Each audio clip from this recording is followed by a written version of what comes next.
This cannot be the end. It cannot be. Listen, just read the book of Chronicles, 1st, 2nd Chronicles, and you can see clearly the things that went down during those days are 100 and 1,000 times worse than the things that go on today.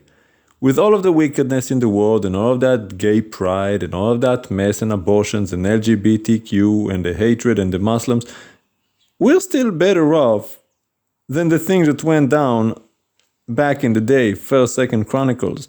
I'm just reading this morning, 2nd Chronicles 24-25, the king that murdered the son of the prophet who raised him, and then Amaziah that went into war. He called the people of Israel, paid them, the man of God told him, send them back. And then after they went to war, the man from Israel came and slaughtered 3,000 men in the cities of Judah.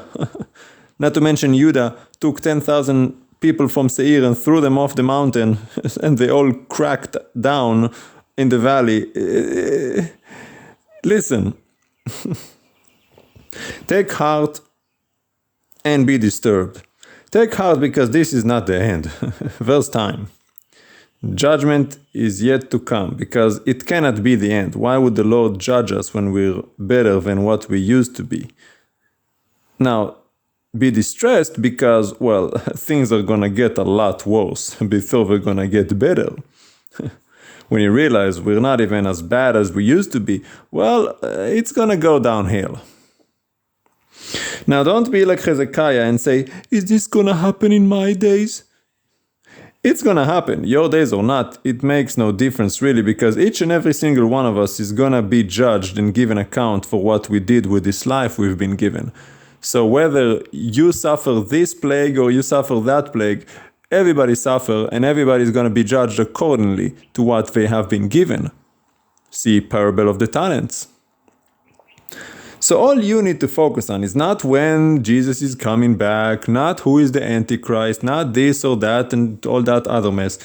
All you need to do is just be a good servant. Be a witness. Be a light. Be a follower. Live as Yeshua lived.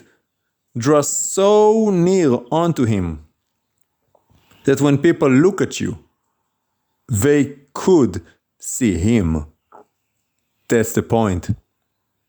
You die so that he can live in you, through you.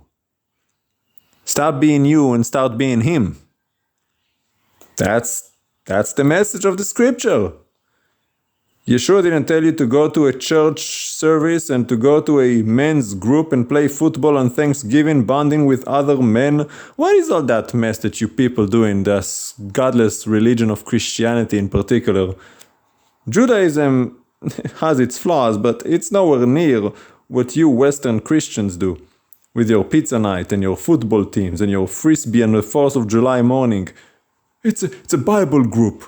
It's young adults. We're getting together once a week, pizzas, and what is this?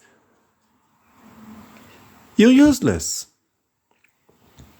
Well, where do you get this from? You're gonna be judged for how useless you are.